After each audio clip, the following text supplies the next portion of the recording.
Welcome, Skyline family. We are here with an exclusive interview with the only Mr. 10Xer, Grant Cardone. We are very excited to have you. I'm more excited than they are, I guarantee. Are you? Okay. Oh yeah, dude, love you guys. Well, we are excited to have you guys on the show. Obviously, we want to ask you a few questions. Yeah. You know, kind of get a little. Most of our viewers want to know more about you. I know you tell your story all the time already, so I feel kind of know you. Most people haven't got. Let's see if you get down to the real good stuff. The good stuff of all my right. story. Most people hadn't even got close. Yeah, well, I've heard it. Like they drive through the neighborhood. I'm like, oh man, you got so close to the front door and didn't come in. Well, we're not gonna go probably too deep, but we do have some questions pertaining to our industry, which is the door-to-door industry, the home automation, smart home industry. So we always have some questions there. So we did want to touch on those things. Sure. And so let me ask you with the first question: what would you say the advantages are of a door-to-door salesman compared to other sales avenues? First of all, forget other sales avenues. Being on planet Earth, like if you want to be a good father, a good mother, a good son, like a good humanitarian, you got to go door to door. There's no other place to learn that. Like the skills that I learned at, I guess I was 30 years old, probably for 3 years I did door to door sales. It was door to business. Okay. I mean, whatever that's called. Business to business. Business to business. Man, come on, you dropping bombs. This guy, all the intelligence in the world in one little space. So, what I learned business to business, calling on, hey, my name's Grant Cardone. Figuring that pitch out, handling my fear, handling the opportunity to learn this. First of all, it's not taught in college. It's not taught in high school. Right. If it's not taught there, you got to ask why. That's true. Okay. I mean, they don't teach you anything in most of these schools in formal education. The real skills you need are not done in a desk. Right. They're done when you walk up. First of all, when you leave your car and you walk up the sidewalk. And you're like, I don't know these people. It's true. They don't know me. Anything could happen when they open the door. Yeah. I hope they don't answer. That's the best outcome here, you know? And all the stuff that you're going through, like some of the most successful people I know have been on missions. I spent 2 years on missions. I was on a mission. Yeah. So some of the like I know a guy's going to take his company public this year, a multi-billion-dollar company, started from scratch, no formal education. He was a missionary work. You know another guy. I mean, I can just go over and over a list of people that learned how to do this thing called, get somebody's attention. I wasn't asked. My wife, I'll tell you, I'll give you an example. My wife's an actress, and she came home one night. Do you know this story? No, I haven't heard the story. We're in LA, we're in the land of freaking nutcases, okay? So my wife, we're basically in the land of effect. This is the land of effect, where people wait for something to happen to them. So my wife's an actress. She comes home, she's crying. Oh, it's so awful. I said, what's awful, baby? She's like, I got invited. I did an audition. I was at the audition, and they wanted a white girl, 5'8". I said, well, that's you, white girl, good looking, beautiful. And then they picked a Latino girl. And I said, baby, what's so awful about that? She's like, she's crying. I'm like, hey, look, let me just tell you something. First of all, I've never been invited to an audition. You were, okay? She's like, you wouldn't understand. You're not an actor. I said, oh, look, trust me, okay? I have never been invited. The only difference between me and you is I've never been invited to the front door, okay? You were invited and didn't close the deal. I was never invited. I had to go knock on the door, walk through, get some common ground, make a difference, create interest. Dude, you had a layup, man. Shit, they had their script written, people sitting in a room, invited you in. You got nothing to cry about. Right. So it's the land of effect. And when you're doing door-to-door sales, you're learning how to create things, how to make things happen rather than have them happen. Yeah, no, I've seen a lot of billionaires have become, like, to your point, right? Yeah. They've done door-to-door, and they become obviously very successful because of it. And look, if you're going to become a president, you're going to have to knock on some doors. That's true. And you're going to have to get some people not to like you.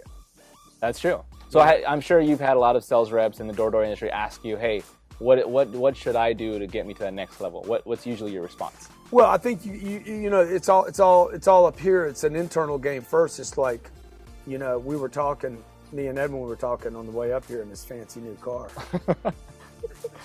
Such a show off. And dude, the guy scared me to death, man. I was pinning my chair. I'm like, 10X is not for this car, bro. Like, slow down, dog. So look, I think the issue is if I went back and did my whole career over, sales would not be the first thing I would teach people. It would be money. I would teach people money first. You know, you need to get the money. You need to get the money concept right first. Okay. And then the door's going to be easy. And the pitch is going to be easy. Look, where you lack creativity, when you get tongue-tied, you don't know what to say, it's not because you're tongue-tied. It's not because you're stupid. It's not because you're not a salesperson. It's not because you don't like to talk to people. It's not because you're an introvert. It's because you lack commitment. When you commit completely to anything, when you commit to it completely, the creativity will show up to get you to figure out how to play the puzzle. So, you know, it's like a puzzle. Right. The life is all like a big puzzle, like whether it's 200 pieces or 2,000 pieces. Right. It looks extremely complicated in the beginning. Your commitment to finishing the puzzle is what will get you to find the pieces that go in each place. So closing off all doors, all windows. Shut all the doors, dog. Say, this is it. Oh man, I'm gonna go back and work at McDonald's. No. You know, or like I write about this in the 10X rule. Like the normal level of activity. There's 4 levels of activity. 1 is no action. 2 is minimal, or you retreat. You retreat from activity. Those 2 take a lot of energy.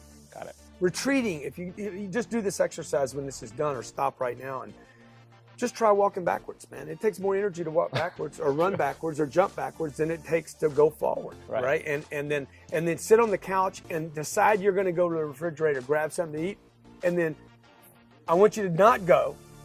And watch how much energy it takes not to go someplace, to not do something, to make sense of not having money, not having the car, not having the girl. To make sense of it requires you to lie to yourself. Right. And lying to yourself takes energy. Wow. Profound. You hit me. Come on, man. Yeah, you got one. So let me ask you, this is a little like more of your background. So, So I know you've said that, you know, if you had to go back in time, you wish you would have gone bigger, faster. Right? Yeah. Do you see yourself trying to make up time now? Oh, yeah. Totally. Because of that? I've been making up time. I mean, time's been an issue for me since my dad died. So when my dad died, I was 10 years old. And it was like you want to reverse time, right? I'm like, I thought it's, oh God, I want to just go backwards. Like when you're a little kid and you do something wrong, I'm sure you did, you know, you got caught doing something and you're like, oh God, first you start praying, God, please, God, right? Right. You know, if you reverse that and you start doing the deal thing, I'm sure you did that. You know, so, you know, I'm trying to think, oh man, let's reverse time. Well, once it settled in that my dad wasn't coming back, then it was like, I got this lesson that I'm running out of time. My dad died when I was 10. My older brother died when I was 20. So I got these 2. He was 25 years old. Wow. So my dad was 52. My older brother was 25. I'm like, dude, nobody lives long. So I'm thinking I'm running out of time. Now, when I made that decision, by the way, very powerful decision. You know, most of we all make decisions. Everybody's making decisions. That's what's the problem with books like The Secret and you know, Just Think and Grow Rich. The problem is you've also made some other decisions that are like buried beneath the awareness that you have to, you got to figure out how to get rid of some of these decisions you've made. So my decision was, you know, I'm not going to live very long. So my dad did, my brother didn't. I'm running out of time. When I was 10, I thought I wouldn't live to 12. When I was 12, I didn't think I'd live to 15. When I was 15, I'm like, there's no way I'm ever going to be 18. Wow. When I was 18, I was like, there's no way I'm going to make it to 20. And what I did was I started killing myself. Between the age of 15 and 25, every day I was starting to use drugs. I was starting to, and drugs were just part of the bad decisions to die. You know, I was picking the wrong friends. I wasn't paying attention at school.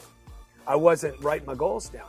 There was no future for me. Literally, I wasn't creating a future except to die. And so, am I trying to make up time? Yeah, dude. I've been trying to make up time since, you know, my whole life. And I think it's good that you're trying to make up time, you know, because, you know, you look at the way people talk about, look at how your friends talk about the days of the week. Oh my God, it's Monday again. Right. You know, then Wednesday, they take a break. Tuesday's hump day, right? Wednesday's hump day. Wednesday's hump day. Excited about the Thursdays we're getting close. Fridays, thank God it's Friday. Right. You know, Saturday, let's freaking forget it by getting hammered.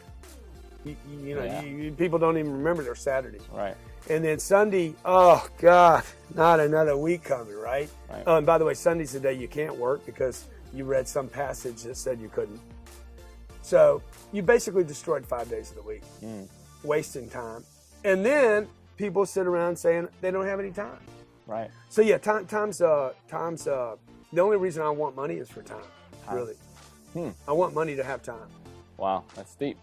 Yeah. So when you, obviously your first big goal, what was your first big goal? And what, my first big goal, my first big goal was, there's been a lot of them. Okay? Yeah, so when I was 8 years old, I wanted money. Okay. I wanted to get rich because I saw my dad had the control. And basically as an 8-year-old, kids are learning everything. They see it all. And as an 8-year-old, I'm like, whoever's got the money has control. Okay. They control where we go, how long we stay, what we do, who we talk to. So I'm like, I want to be in control.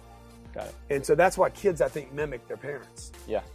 And then when my dad died, I was like, oh shoot, my mom doesn't know how to get money. I need to learn how to get money. I wanted money, man. I thought money was control, which it is, by the way.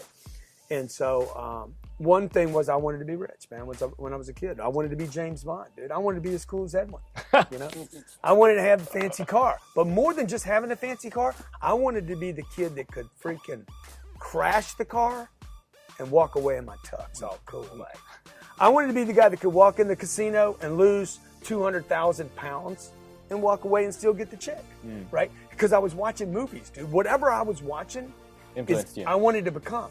So I'd watch Bond, and then I'd watch The Godfather, and then I'm watching Gangsters, and I'm watching. Dude, I don't have anybody to lead me, right? And I had nothing to do, and so I was being mentored. Everybody's being mentored all the time. So basically, I'm robbing goals from other people.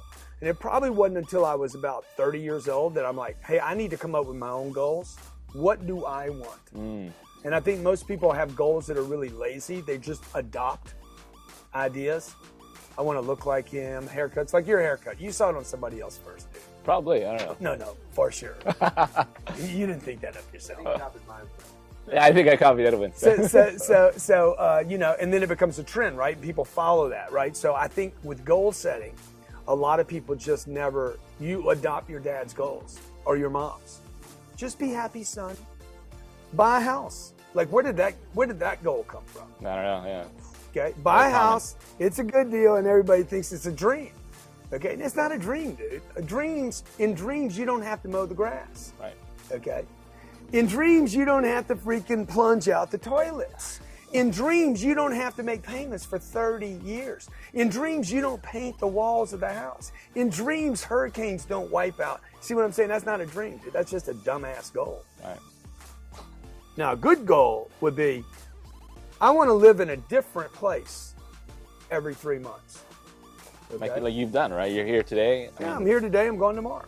Yeah. Okay. So I want to move around. I want to be nimble. So I'm starting to make new goals. Hey, I want to fly on my own plane. I want to get on my own plane. I don't want a seatbelt warning. Okay. I don't want the pilot. I don't want to not know who the pilot is. I don't want some bullshit peanuts. And I don't want anybody telling me what I can say or can't say. Okay. So I bought a plane, got on my plane, first flight on that plane. This has been a goal of mine my whole life, to say whatever I wanted at takeoff. True story. I've never shared this with anybody. We're taking off. Dude, this plane's going 160 miles an hour on takeoff. It's going 550 miles an hour, 550 miles an hour. Okay. 10,000 feet like a minute. And it'll go to 44,000 feet, and I'm yelling bomb the whole way. Bomb! Bomb! Okay? I always wanted to do that, right? And the beautiful part of that was freedom of speech. Nobody would arrest me. It was my space. I could say and do whatever I wanted. Wow. So, look, the point of that whole thing was, look, you need fresh goals. All the time. Not your brothers, your sisters. Yeah. Edwin needs new goals. Right. Right? So, he's going to become a movie star now, TV star. Can't tell anybody. I'm telling anybody. I leaked it out a little bit. Okay. But, now he's going to be on GQ magazine. He wants to be on GQ, right? Then he'll want to be on the Rolling Stones. Right. And so these goals just keep evolving. You need fresh goals, man. You need, wherever you are in life. I know guys that have $4 billion in a bank account. They're dying for fresh goals. They don't want old money. They want fresh goals, fresh, obstacles, new challenges. And you think the challenges come because of the achieving of a small goal, and then you achieve a second goal, and then the challenge. Yeah, I think that achieving anything, particularly money, right? or getting somebody to say yes when they didn't want to say yes, you know, or from maybe to yes. Because really nobody goes from no to yes. People go from no to maybe to yes. So look, if you can just get somebody to move through maybe, like I never get anybody to say no to me. Hey, don't say anything to me, but don't say no. You know what I'm saying? Say maybe, say later, say could be in the future, lie to me if you need to, but don't say no. Don't say no. Okay, you single guys, try this. It works great, okay? So watch, because if I can get somebody to move toward maybe, I'm moving them down the field, right? And so why is that important to me? It's not important because I'm a sales guy. It's important because it gives me the confidence that I can start creating effects, not being effective. Like I don't want to be effective. Right. You know, I don't want to constantly be, I go to a movie because I want to be effective. I want to be made sad or made scared. You know, I got in the car with Edwin because I wanted to, let me have a little fear, you know, and he gave it to me. So, but you don't want to live like that every day. You want to create the fear in others. Yeah. You know, Edwin had more fun freaking punching an 80 than I did. So let me switch gears a little bit. Yeah. Okay, so obviously in our industry, the smart home industry, how valuable do you think is to have? You ought to be on TV, man. No, dude, you look good. Right? Dude, you're made for TV. No, you're like, no TV for me. If you think he's made for TV, please post a comment. But for the smart home industry, Yeah. So you see where it is today. Yeah. You know, how important is it in today's society to have home automation or smart homes? You know, like smart homes. You know, you have thermostats, you have door locks, all that. What am I supposed to do? I'm supposed to go walk over there and fix the thermostat? No, you don't do anything. That's the good thing about smart homes. That would be stupid. Yeah. You have people who do that for you, right? And so that's what makes it interactive, everything like that. Yeah. So why would I want to walk over and change the thermostat? Right. You know? Automate it. All I want to do is things that make my life better. Exactly. I don't want to do dumb stuff. I don't want to mow the grass. I mean, you guys want to mow the grass? Well, good. Good for you, man. No. You know why you want to mow the grass? No offense, because you don't have dreams and goals big enough.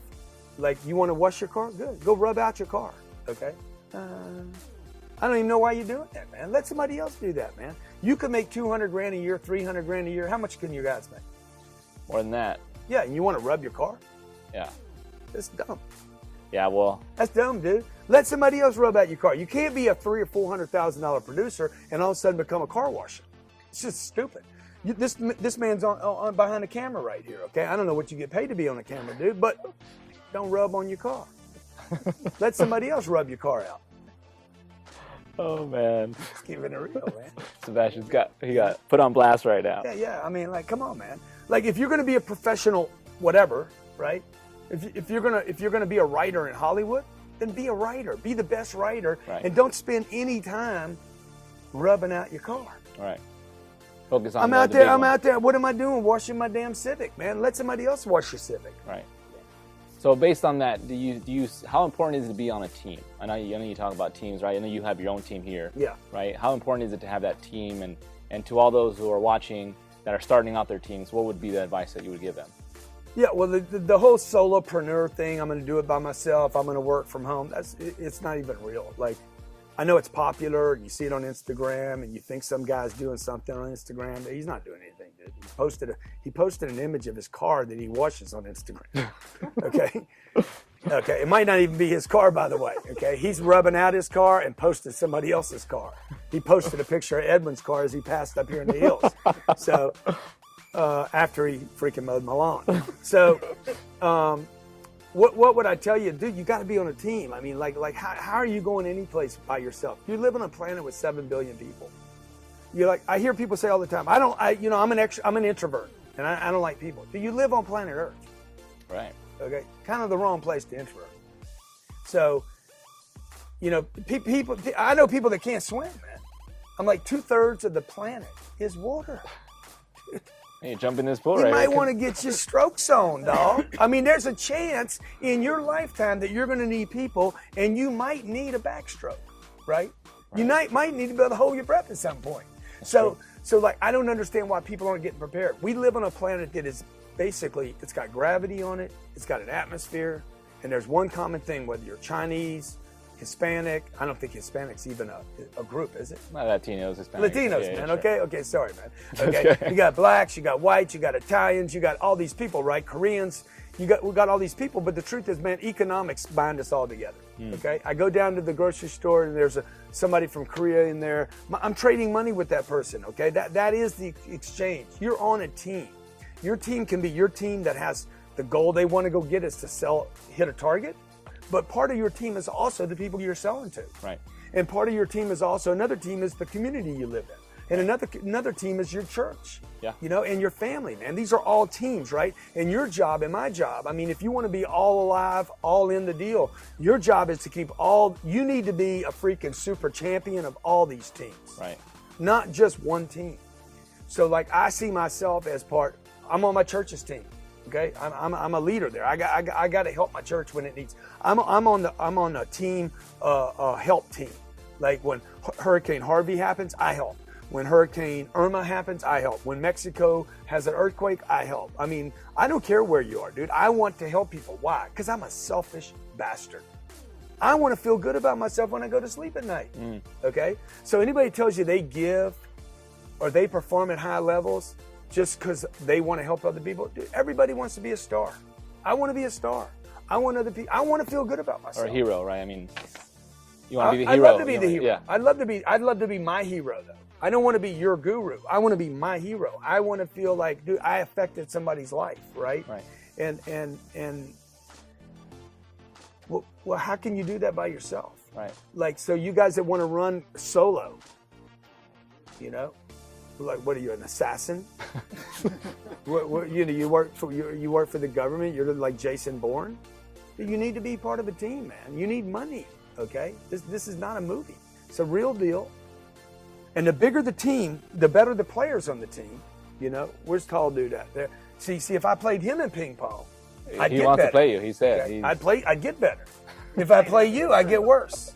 Yeah, you'd play me. It'd be like, oh, yeah, God, I'm good though. Yeah, I'm good.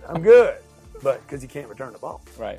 So when you're starting out as a team, will you get sometimes those bad players, right? And then you just have to be like, hey, this is not going to work out. Or you can learn from the bad players, right? Yeah. You got to look at the other guys. Like my first sales job, I learned more from the bad players than the good players.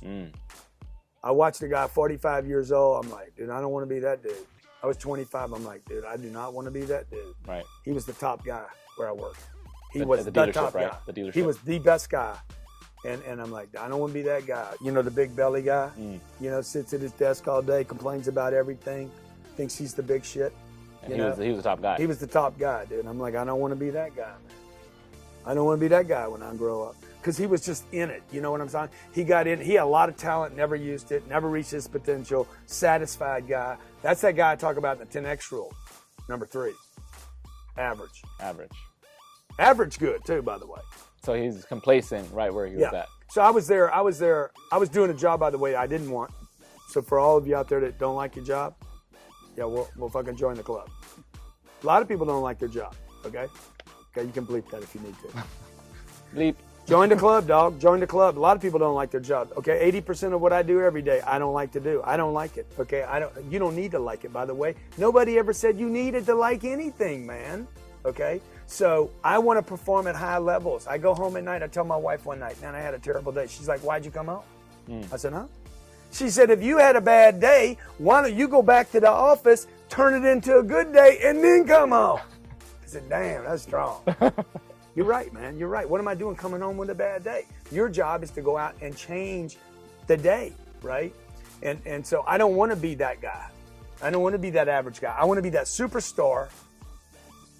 I want to be the guy that performs at a level that people hate him because of his performance. They envy him because of his performance. One of the things I think you talk about a lot is you want to be successful because you also want to help. And I think one of the things that kind of hit me was if you're not being successful, then you're being selfish, right? Because you're not able to help anybody, right? Yeah. Temporally or emotionally or spiritually, if you're not in a better position yourself, well, then how are you going to help other people, right? Well, you can't, Right. So I have this whole thing about broke people are basically selfish people. And I know that's hard for a lot of people to hear. You'll either like that or not like it, but if you don't like it, it's because you're broke. Because people that had money would not bother people. People would be like, yeah, I get what he's saying, like, see, for you to say, I'm not going to knock on the door today because I don't feel like it, you're selfish. For you to say, hey, I'm going to go home, there's 2 more hours of daylight. I could call on a few more people, but I'm just not feeling it, man. You're selfish. For you to say, hey, you know what? I already hit my quota today. I'm going to go home. You're selfish. In every one of these cases, we're talking about you. It's raining. It's raining. So you don't want to do it. You're selfish. I have 2 kids. You're selfish. You're not being the good father sharing with your kids. Your kids aren't even thinking about you right now. The best thing you could do for your kids is go out there and produce. Because the higher levels that you produce at, the better you feel when you come home. Okay? I guarantee you there is a connection between domestic abuse, child abuse, parental abuse, and low performance. People that are struggling in the workplace, paying their bills, making money, doing well at work, if you're having a struggle in performing at work, you're coming home. You're not a good dad. You're not a good mother. You're selfish. Look, I know people have bad days and things happen and da-da-da, but like, don't be selfish, So perform so you can help the church. Yeah. So the community, the Harvey, obviously the Harvey is having you helped. I saw you help out. I had somebody say, "Man, you got that Rolls Royce, and you could have helped people." Dude, I'm already helping people, bro. Right. Okay, don't talk about my car. Yeah. All right. No, I saw you load up the plane, and you were. Yeah. Like I can buy the car and help people. Okay, right. And I can help a lot of people. I can help the Irmas, the Harveys, the Mexicos. Can you? Right. Or can you just have the energy to criticize me? Right. Because that's typically what happens here. Yeah. Last question. Okay. And I know you got. And by the way, look, man, the more doors you knock on, that money that you won't give to charity, it ain't your money anyway. It's not your money. I've never given my money to charity. That was somebody else's money that I was holding on to for a little while that I gave away. So the people that don't give to charity, that talk about giving to charity but don't, it's because they worry they can't create new money. And that's the importance of knocking on that next door, man, no matter what, man. When you think you're done, knock on another door. When you think you hit your quota, definitely go knock on another door. Huge mistake that performers make. They hit their quota and they're like, dude, I'm good. No, bro, roll. Roll right now. You got the energy. You got win, right? This isn't a football game that's got 4 quarters in a time, right. Oh, game's over. No. When you're winning, when you're punching a guy, this ain't the UFC. You're punching a guy. There ain't no tap out when you're winning, dude. When you're winning and you're beating the marketplace up, you just keep freaking crunching his head in. Right. Wow.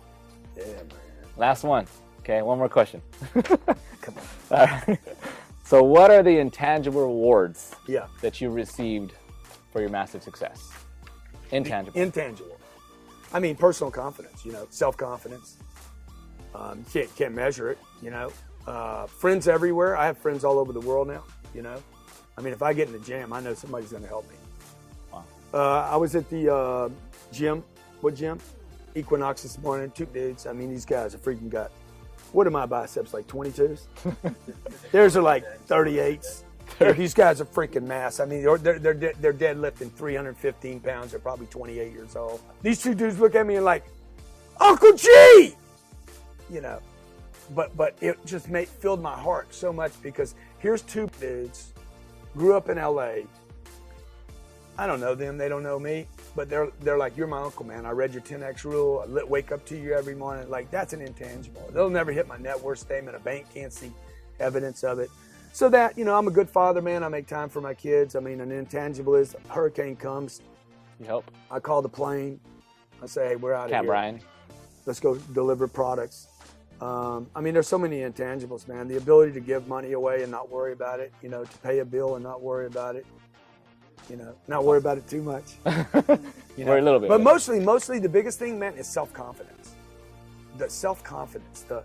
And also one other thing is the freedom to say whatever I want. And most people never get in a position to say what they want, do what they want, or go where they want because they never get enough money. Why?